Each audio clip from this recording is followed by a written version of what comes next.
Welcome to the University of Findlay Art and Culture Show. I am Sharinda Welton, your host, and I am very excited to introduce you to three international headlining comedians that are with us today.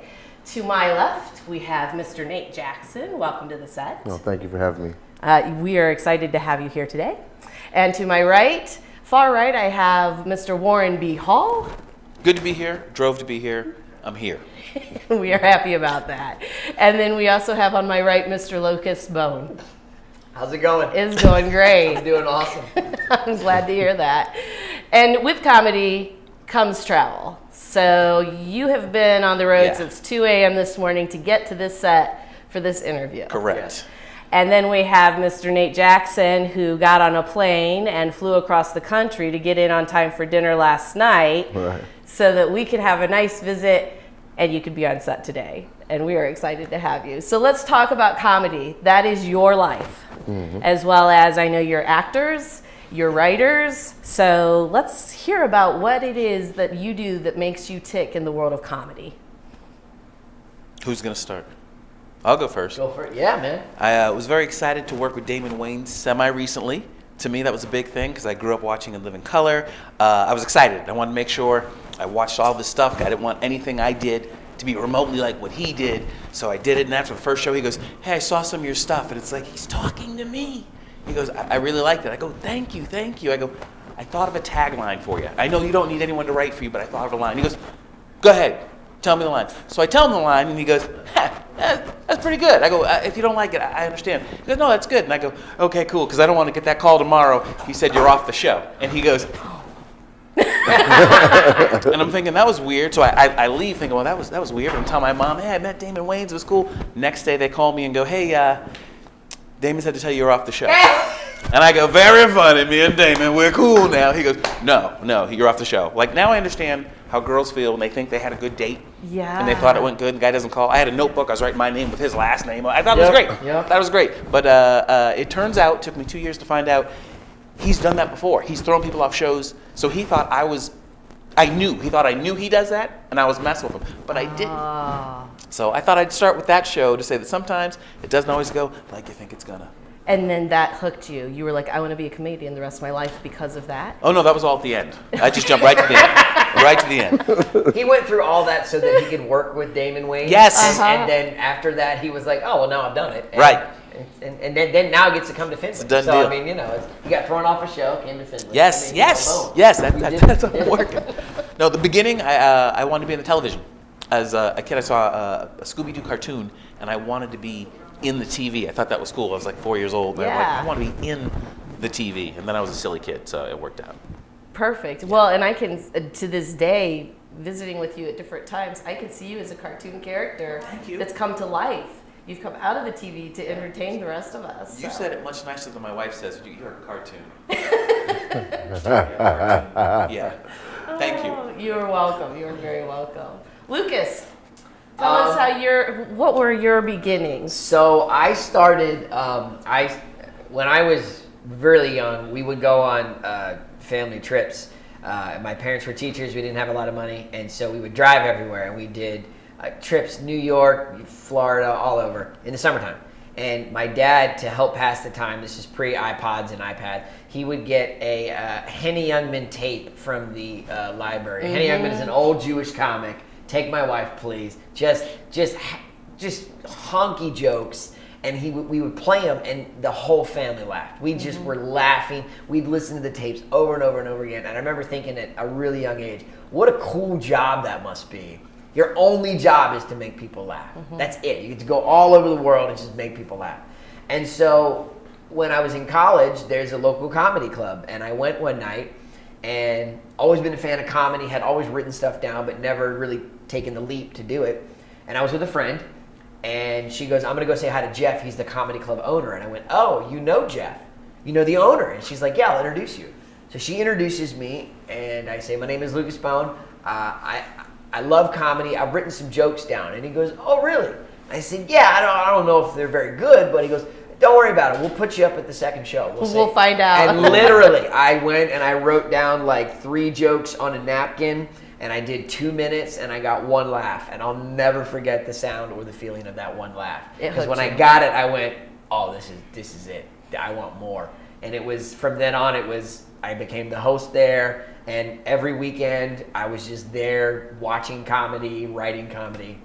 Well, and I've heard that from a lot of other friends that are comedians, that after that first laugh, your first time, addicted. You're addicted. It's you're hooked. I was hoping you were going to say your first show, you threw Damon Wayans off of your show. No. I always tell people, like, not to sound weird, but I've never done any kind of illegal drug. But if I was to imagine what it must be like, it's almost like it's like a high. Mm-hmm. You know, when you walk out and you try a new joke or you do a new bit, any of these guys will tell you.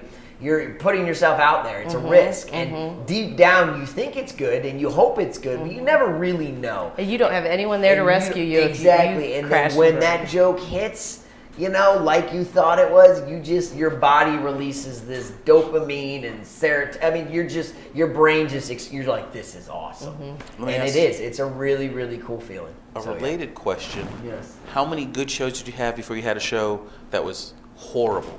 Oh, the first time I did 2 minutes, and a minute and 48 seconds of it was horrible. Gotcha. Like nothing. Gotcha. And then at some point I did a 12-second joke and it got a laugh. And I mean, it was, but yeah, I probably did 3 to 5 months worth of really bad shows to where like I got up and I did 5 minutes, and from the whole start to the end, it was okay. You know what I'm saying? But in your mind, you're like, I'm Madison Square Garden next. I'm killing up here. You know, so yeah, I mean, it took a while. And yours also?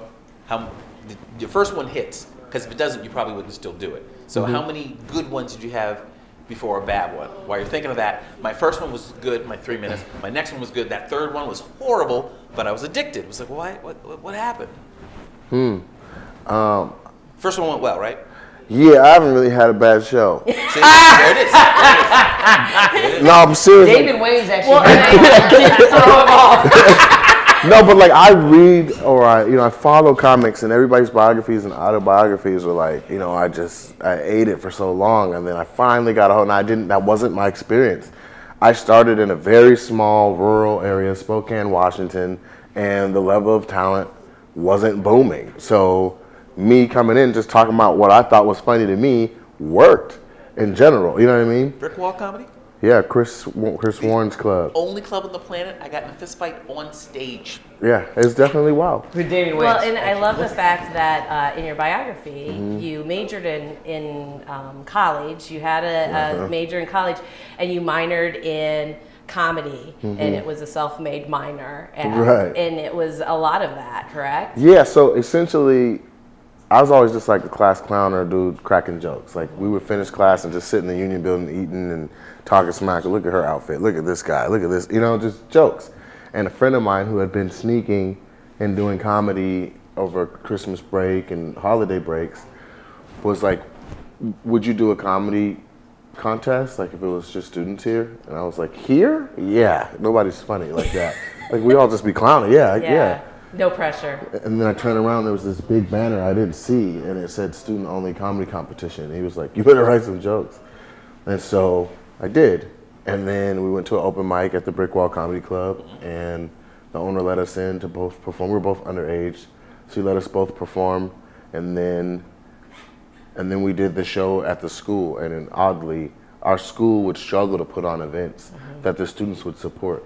But this was like ridiculous. They were curious about this. Oh, it was outrageous. They started to hear who was in it, so like the football team came. And if you know anything about collegiate activities, if the football team makes it, that event is serious. They got so many practices. Anyway, so it was packed, and everybody was allowed a 3x5 card to go from, and I did well. And then after that, whether I wanted to keep going or not, people were like, when are you going? When are you doing it again? And the people were like, you gotta keep. And I was like, well, nobody's been encouraging me to keep doing organizational communication, so maybe I should check out this thing. It's a different style of organizational communication because you have to be organized. You're on the road, you gotta know what your next steps are, and you guys are constantly, you were saying you love to make people laugh and go around the world and make people laugh, but there's a whole nother part to this in addition to making people laugh and writing your material.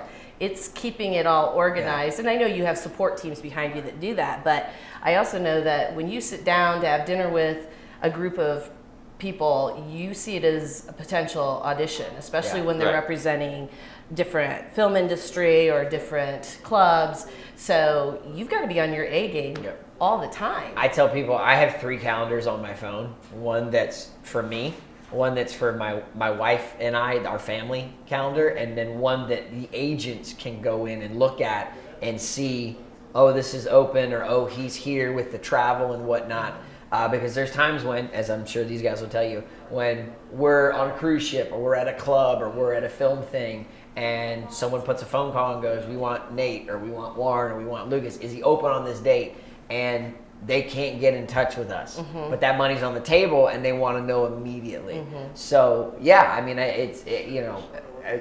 I tell people we get paid. I get paid for the travel. Right. Like this is fun. Right. The hour on stage is great, but the 2 a.m. driving from Appleton, Wisconsin to get to Chicago to fly to Detroit to then drive 2 hours, that's the hard part.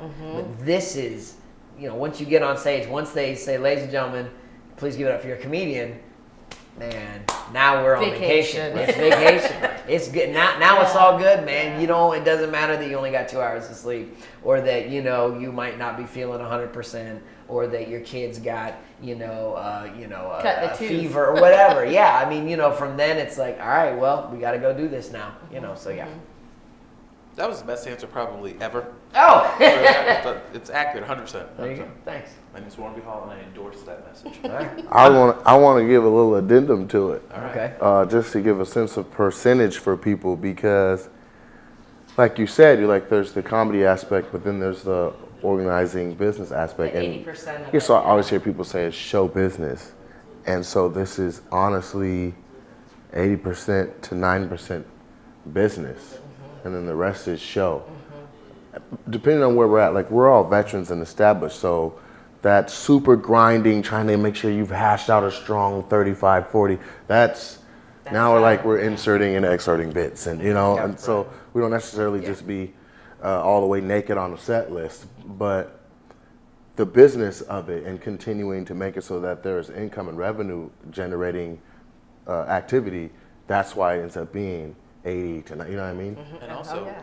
I wonder if people understand when we say the business, what we mean is selling ourselves. Yeah. Selling. People think, oh, show business it's selling, calling people. Hey, you still got that opening? I heard you opened a new club. It's selling yourself. Or I like to call it the hustle. The hustle, yeah. Because It's a grind. because it's not just phone calls, it's right. vlogging, it's And like you blogging, said, it's little videos, it's You're never at the level to where you feel you don't need to do that. And I've talked to comics from, Bill Engvall from the Blue Collar Comedy to,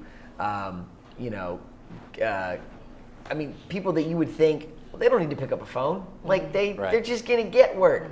And they're always like, nah, they I get want to be this forgotten. guy. Yeah. I want to be the guy that's one level up, So, Bill Engvall wants to be Jeff Foxworthy. Jeff Foxworthy wants to be Jerry Seinfeld. Jerry Seinfeld, wants to be Rodney Dangerfield. Rodney Dangerfield wanted to be the guy, Carson. So, I mean, Or George Carlin. Louis C.K. no one wants to be Louis C.K. But he's absolutely right. You never stop doing that. I'm never at a level where I feel like I can be like, you know what? It'll just come to me. It's not. That's the business part. Like Nate said, it doesn't come to you. You got to go chase it. So now I may have a different approach. See, so I grew up in a house full of all entrepreneurs. Mother, father, both older sisters, everybody. I've never seen anybody go 9 to 5.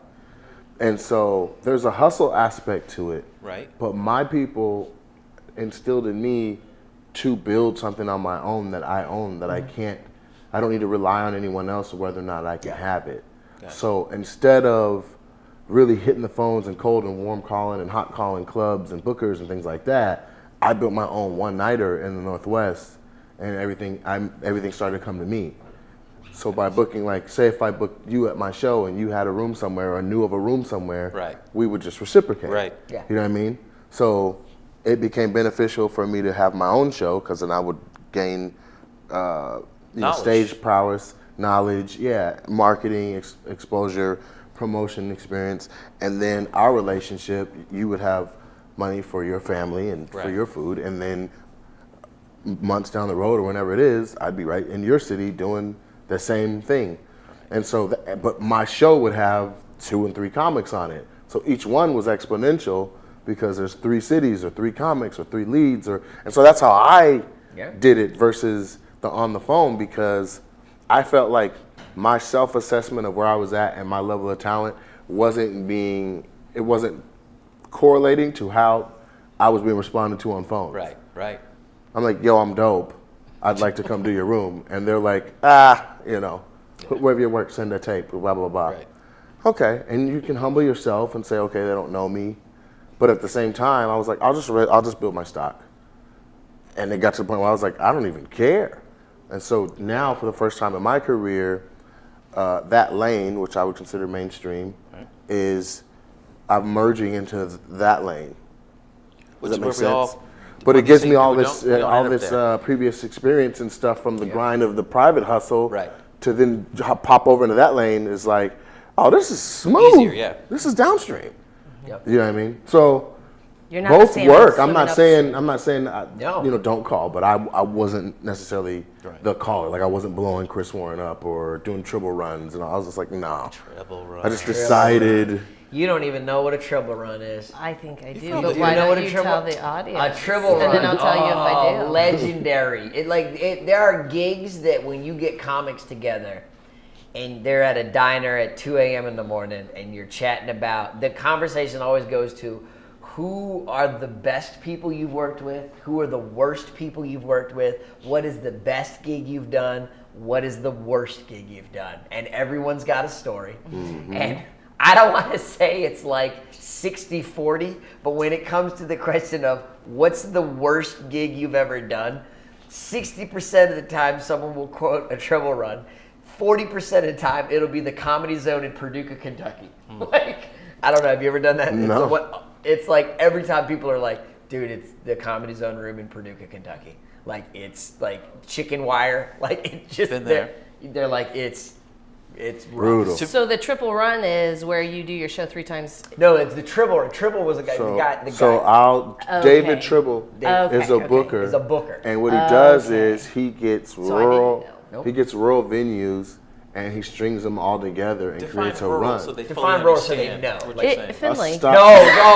No, No, you guys have gotta a go movie smaller. theater. You gotta go smaller. There's a movie That's theater true, here. There's that's several true. restaurants. Yeah. There's Bowling lights. This is a alleys. city. Yeah. I'm talking about maybe 1,200 2 stop people, signs, right? maybe a blinking red light in the center of Yep. town, Okay. and you're doing Mad Dog's late night bar saloon. Yeah, yeah. You know, and there's literally 19 motorcycles parked outside. Yep. And you know, And they're they're like, you far ain't away from around from here, each are other. you, partner? That's what On your it was. way in. Yeah. You know, so And it's Roadhouse. You'll do a gig and then you'll get in your car. Sometimes you gotta drive like 10 hours Yeah. To through get to 2 the- states Yeah. to get to the next one. Right. And then they go, there's no hotel, right? And you're like, oh, of course there's no hotel. Yeah. And it's like, and then you gotta go like 8 hours Halfway that way. back, Yeah, right. back to where you were, and you're Right. like, couldn't we have just done Wednesday, Thursday right here, and then Friday and no. We got this bingo's is Thursday. It's Wednesday. always been Thursday, so Exactly, we don't it's mess always with been bingo. Thursday. You got to go all the way down So there. it was string together, and he had several runs. Like run A was like his biggest, best things. They Montana had 2. like Yeah. some Montana casinos 2. in it. It ended Oh, in okay. Spokane at a nice casino, or the Tri-Cities. And so people would look forward to those runs. The shows were always good. It was the run, though. That Right, was the hardest part. I distance. did one on a motorcycle in Montana. I didn't realize how far it was. And I remember seeing the sign that said, last gas station for 100 miles. Oh, let me turn around right here and Yeah. go back and get that. But the show went great. They wanted to take us out after. I said, we're going to this place called the Night Owl. Well, the nickname of it was the Fight Owl. And aptly named. And it was like, I got to get out of here. I pulled my motorcycle up to where the motorcycles were. And this biker guy comes out and goes, what are you doing?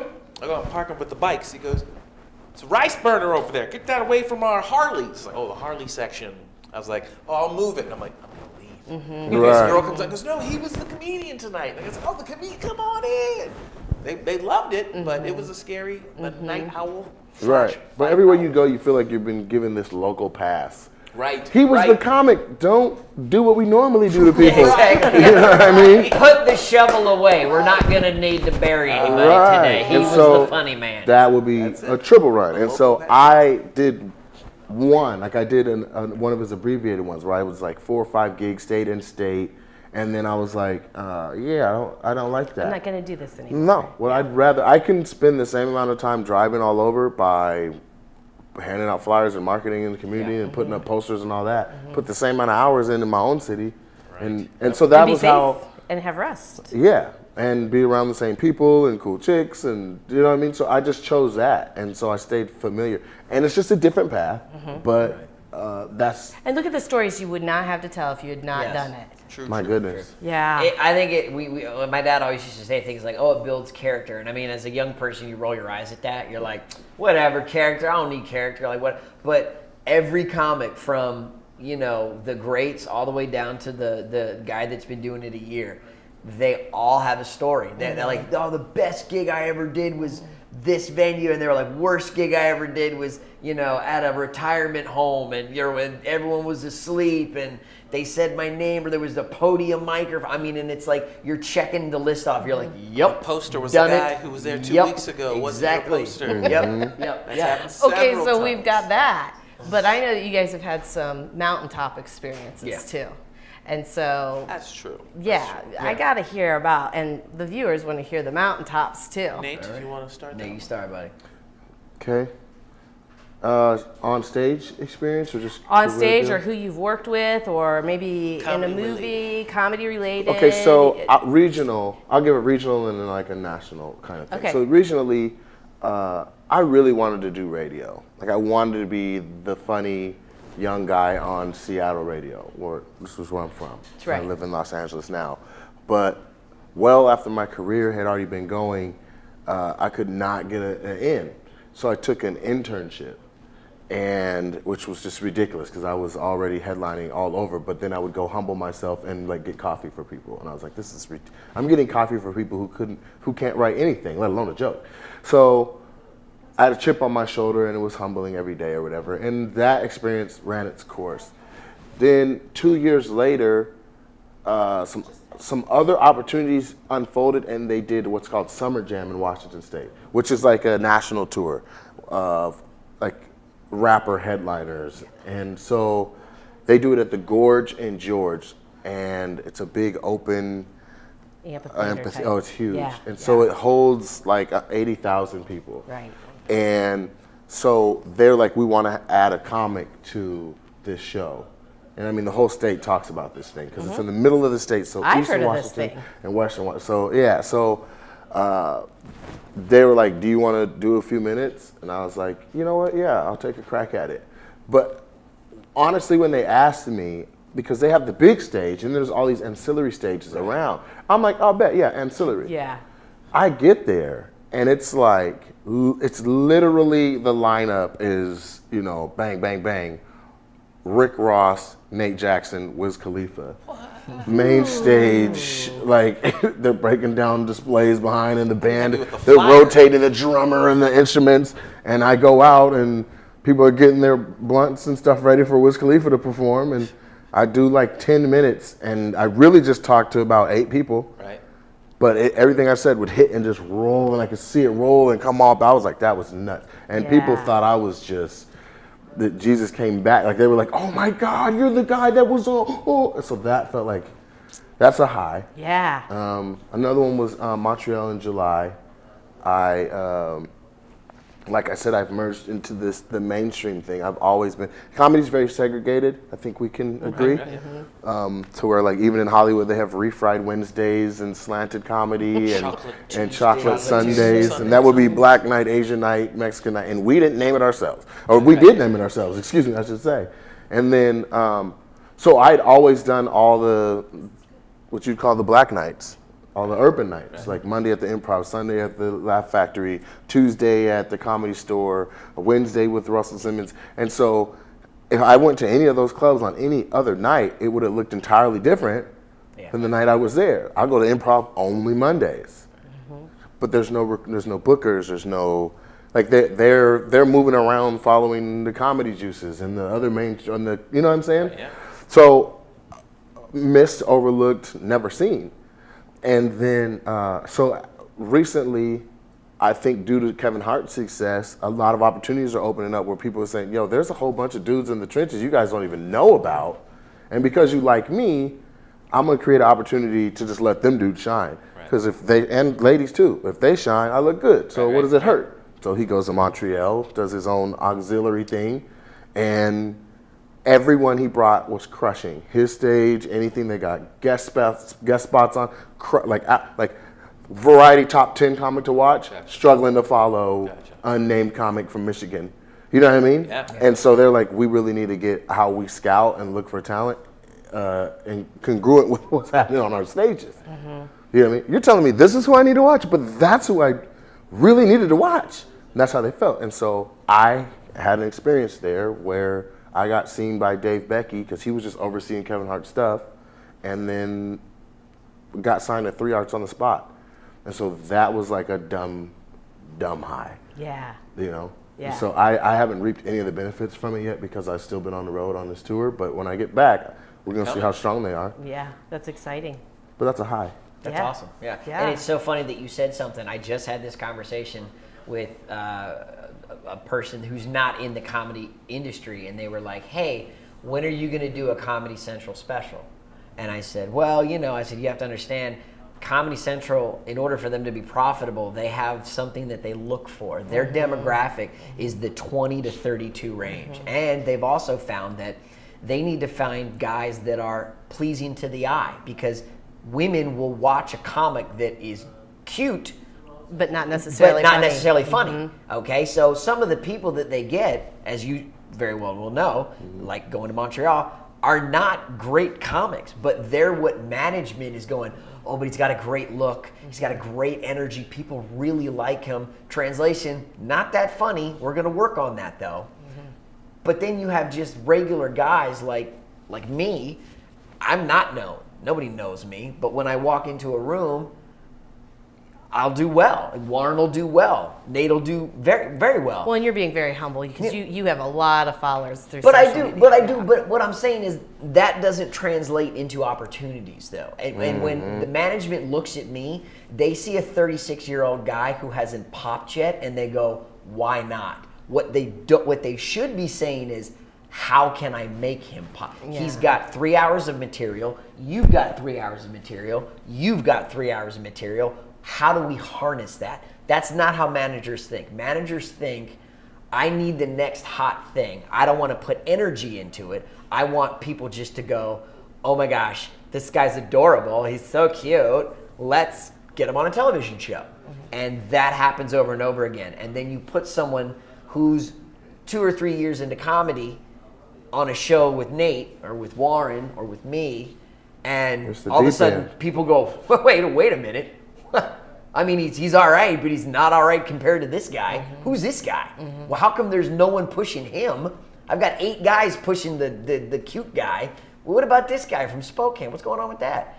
And so that's been a shift. And I think shows like Heart of the City and some of the other stuff that some of these, the house party thing that the guy, Adam Levine's house party, it's just they're finding people that they think are funny, and they're going, I'm going to give you the stage. Putting funny first. Yeah, putting funny first, not, oh, I think this guy could be in a sitcom. I'm not going to be a sitcom. I'm not good looking enough. And I'm okay with that. But I'm funny. I know I'm funny. So it also hurts the newer face when they go, this guy has a good look and he's got 20 minutes, and then people love him. Well, now that we've seen this 20, that was your buy-in. So now we need new material. More, yeah. And And so they don't you have have a it. guy like us, that 45 minutes I gave you, I could write that off today and not miss it. I've got other and stuff. still do a new Whereas 45. the new people, it's like that fan. At the time that he won, all he had was 7 minutes. So then it's like, oh, well, now you're going on tour. Chris And it's like, Tucker. no, I only have 7 minutes. Yeah, exactly. Chris Tucker destroyed Def Jam, got a national comedy tour, and had 8 minutes. So they would throw him out there with Faison Love and 3 or 4 other acts and try to hold it down. Monsters. They're beasts on stage. And Chris would be out there still screaming and all that. And I mean, fortunate for him, he was able to book, 3 blockbuster movies back to back to back, and then stand-up became a decision. But if it hadn't, we've seen it over and over again with guys who jumped out. And so that's why I was bringing a full circle to say that journey and what we've been through and stuff, I think we're better for it. Yeah. I think we're better for it. Yeah. You know? Right. So, hi. Okay. So, Mountaintop. A mountaintop. Yeah, mountaintop. One of the coolest things I ever got to do was I filmed this thing called Dry Bar Comedy. Dry Bar Comedy was recommended to me by another comedian, and they said they're looking for clean comics, and I think you'd be a great fit. And I don't necessarily define myself as a clean comedian, but I can work clean because I've done this long enough. And You get Louis paid if Ramey, you can- who is a very good friend of Very yours, good friend of mine, yeah. said, "Let me give you the best advice someone ever gave me," and I was all ears. And he goes, "Write an hour of clean material. You'll always get paid." He goes, "It'll buy you a house." Yep. I'll never forget those words. He goes, Yep. "Write an hour of clean material. It'll buy you a house." And I took it to heart, and I wrote an hour of clean, non-PC. I make fun of myself. I do silly impressions, and corporate shows, colleges, 55 and up communities, theaters would just come and go, "Listen, we really like you, but you can't say any 4-letter words. There's going to be kids in the audience." And you go, "How much did you say you're going to pay again?" "Oh, yeah, that's fine. That's not a problem." I think Louis also said one of the hardest things he ever had to do was turn down a gig early on in his career because he didn't have the clean material. And he goes, when you know they're going to give you a $10,000 check, and then they go, "Can you do an hour?" And you go, "Not really." And they go, we need an hour. But you know what? We'll come back to you next year. They don't. And they don't, because they're looking now. So one of the highs is that I did this, and I talked to the guy, and I sent him a video, and he was like, "We love it. We think you'll do great. Here's your date. And by the way, do you know any other comedians that are open that date?" And I said, "Actually, I do." And I pulled off the road, and I pulled my cell phone out, and I called Warren B. Hall. And I went, "Hey, comedy buddy, what are you doing on August 5th? And he was like, "Let me check." And he was like, "I'm open." I go, "No, you're not, because you're going to film a special in Provo, Utah with me." And it was awesome. We got to film it together. I didn't get the pitch. I go, "Oh, okay, I'll open for you. What do you want me to do, 15? And he goes, No, you don't understand. You're doing your own special." Yeah. And I'm like, first of all, in the business, people aren't helping each other the way they should help each other. Yeah. So for the first chance he got to go, "I got a guy," and call you up, "You're doing a special also," that's huge. And again, we're I was we're like, real I friends. booked your special, We're true dude. friends, I booked so- your special. We're doing Yeah. it. We're doing it together. And it was just so exciting because it was like, you're doing this magical experience, and you're doing it with your best friend. And then like his special got millions of views. My special got like 25 million. Well, parts of it got 25 million views. And to be able to send to someone and go, "I'm not the good looking guy, but 25 million people think it's kind of funny." Boom. Like, Yeah, but that's the thing. 25 million says good looking. Yeah. Right. Yeah. You know what I mean? They were willing You to get what watch. I'm saying? 'Cause Yeah. everybody They loves didn't turn it Raymond. off. Nobody was beautiful on that show. yeah. You know? Their characters were beautiful. Interesting. Their Yeah. spirits But they were loved. Yeah. They were loved, yeah. So that's definitely a high for me, was that I got to experience something with a close friend of mine in comedy. Yeah. He knows the struggles. He's been there, and we Yeah. got to, for a night, be rock stars. Right. And we got to do it Right. together, and then we got to see the final product. And like, there's times when like his video will pop up, and it'll just be like, "Oh, 4 million. Warren got 4 million views." Awesome. Like, yeah, That's awesome. this is awesome. Yeah. And you just get that warm feeling, Yeah. Warren, do you have a high in addition to dry comedy that you want to touch on? Because we do need to start thinking about closing out the show here. Definitely. I was raised by just my mom. My mom's in the Army, military. So I was working with a guy, and he said he was doing military tours. And I was like, "Oh, my mom's military." And I started telling him just military stories about my mom. Sure. And telling me that were funny. He was like, "I think you'd be great going overseas doing USO shows." And I was like, "What?" So he made the call. Long story short, I didn't respect my mother's rank in the military until I went over there. Because to me, she's mom. She makes cookies, Yeah. she beats me, spanks me, it's mom.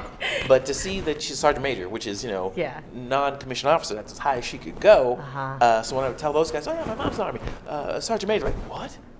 Do you call her ma'am?" And you show the she makes cookies. Yeah, They're she's good my cookies. mom, yeah. So I'm glad that gave me that. But to do a show over there, to make people forget they saw death yesterday is is huge. And if we do a good show here, sometimes students will come up, hey, that's pretty good, thank you, and they'll walk away. These guys waited in line to come up and shake your hand and go, thank you for coming here. I know you didn't have to come here. And that was a different kind of, I appreciate you. Thank you for doing what you're doing, so we can keep doing what we're doing. But that was a whole different level of love. So for me, that was the top high. And I've done it 6 different times: Iraq, Kuwait, Afghanistan, Kyrgyzstan, a couple other less dangerous places. But performing for the troops, I'll go as often as they'll have me. That's wonderful. So, yeah. And thanks for listing off the countries, because I was going to ask. You saved me the question. I left out Japan, Korea. There's several. But yeah, I've done Japan. you know, The dude I run. who would have thought being a silly kid? Man, I was standing in Japan looking at Mount Fuji, Fuji. going, I'm here. jokes? Yeah. Yeah. Right? Yeah. Right? Jokes? Yeah. Yep. Yeah. Wow. So it goes back to do what you love. Do what Right. you love. Give it 100%, 24/7, and it will love you back. So I always love this. I have this quote on my wall at home, and it's something my wife gave me. And Conan O'Brien said it. He said, "Work hard, be kind to people, amazing things will happen." And that just sums up, I think, my mantra for life. Work hard, chase it, drive the hours, get on the flights, write, do the horrible shows, and then be nice to people. You smile and nod and give It's them different hugs than and clubs. and that's a huge part of it. Just being nice, and then from all of that, magical things are going to happen. Great things are going to happen, and we've all had experiences where we've worked with someone who wasn't great, and we've all had experiences where we worked with someone who was amazing, and you would bend over backwards to do anything for that person. It's the business part of it. Comedy is just like any other business in the world. I would add, whatever you do, be sure to see the lesson, even if it doesn't go well. The very first, most powerful lesson I learned in comedy was, I was doing a show for $100. Guy paid me. I said, thank you, had a great time. Walked outside, counted the money. It was $80. And I went right back inside and said, oh, I'm sorry, you shorted me 20. He goes, oh, you're going to play me like that? And I went, lesson learned. Thank you, sir. And it's a lesson you'll tell your kids. This is what I Always do. I count say, that money. man, I'm going to count it right now. Just in case it's an extra 20 Right. in there, man. Boom. In case you overpay me, Boom. I'll make sure we good. They're Right. like, See? Lessons learned. Well, thank you all for being here today and sharing the insights of comedy as well as the warpath and Right. the glory. We thank you for being with us today. We look forward to seeing you on the next episode. Until then, be well.